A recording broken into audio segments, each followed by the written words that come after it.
هغه شپه په اورګل کې د وحشت اور د کلي په هر کور کې بل شو. د ژوندیو انسانانو وجودونه ټوټې ټوټې پراته ول. د کلي خلکو له ناچارۍ پرته د شهیدانو ټوټې راټولې او پر یو ځای یې ښخې کړې. عید عمر خیل چې د دې سیمې اوسیدونکی دی، د ګیرې ځینې ډکې یې د غمونو پر مهال سپین شوي وایي.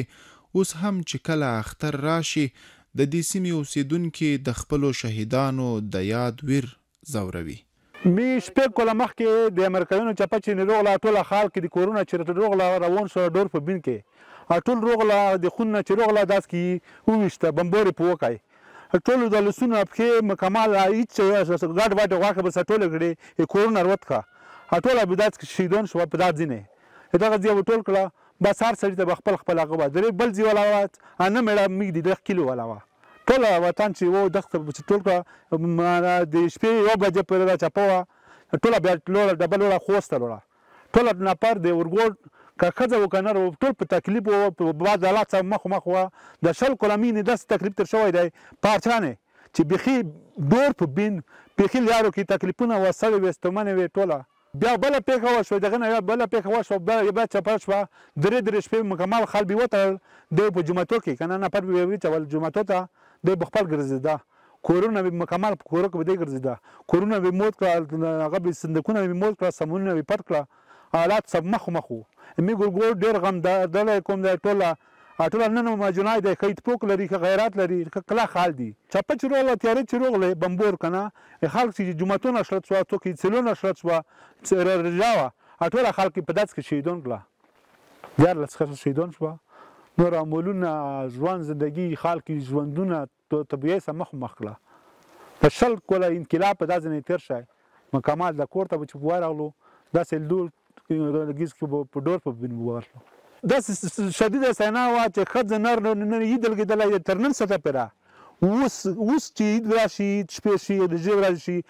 کومې کونډې منډې خویندې میندې چا چې مېړونه مړه دي که نه هغه ژړو کړنجو اوسه پورې هر سړي په زړه کېدو بد ساعت کې بد حالات کې چا نه زړه نه دي وتل 14 جنازې چې درې بل ځای وروي نه دنې دغه می کیلوې دغه ځینې دا ځای نه د پوځ نه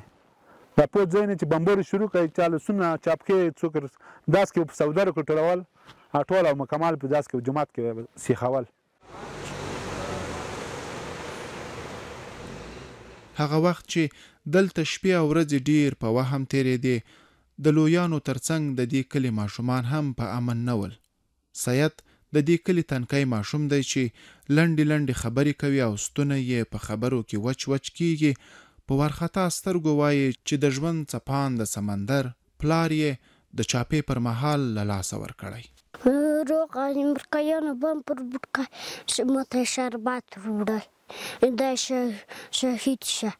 په کمره یې وخته وی بم پر بوټ کړی دی. د 20 کلن اشغال او تراژیدۍ وروسته اوس دا د کلونه تیر شول.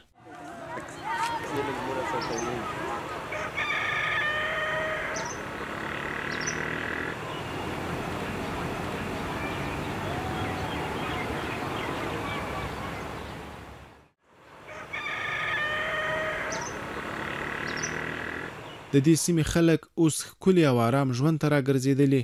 اوس د دې سیمې د ښکلي طبیعت په غېږ کې هر څه ښکلي شوي دي. اوس د دې سیمې د چینو په رڼو اوبو کې شور دی. غرونه چې د اشغال او د چاپو او چاودنو په اور کې سوځېدل او تور لوګي ترې پورته کېدل اوس د تورو لوګیو پر ځای شنه او زرغون ښکارېږي. د کلي ماشومان چې د چاپو له ویرې به غرونو ته په منډه ول اوس دا منډې د لوبو په میدانونو کې وهي. د چاپو پر مهال یې چې د ښوونځي زنګ خاموشه و او د مدرسو دروازې بندې وې اوس یې بکسې پر شا د خپل راتلونکي په لور د خوښۍ ګامونه اخلي. میگه الحمدلله اوس ژوند مو په راحت کې دی ژوند مو ډېر راحت کې وخت تېرېږي که په شپه ووځو که په نیمه شپه ووځو مخکې به موږ ته چې مرضۍ جوړه شوه تکلیف مصیبات ورته جوړ شي موږ ورته نه شو مرضي ورته پرته وه تکلیف وو خو چې ګیز به سبا شوی به نه وو دومره میګ ډاکټر ته خوسته یا بل ولایت ته میګ ډاکټر ته نه شو وتی میټار به نه شي بسلی اوس په کوم په واخ نه چې میګ ته خوند ورکي ویکڅو او بله دا کورونه چې چا کورونه ړنګ شوي دي او دغه کورونو نه وتیل دي او دومره واس توفیق نه لري چې دغه کورونه بیا جوړ کړي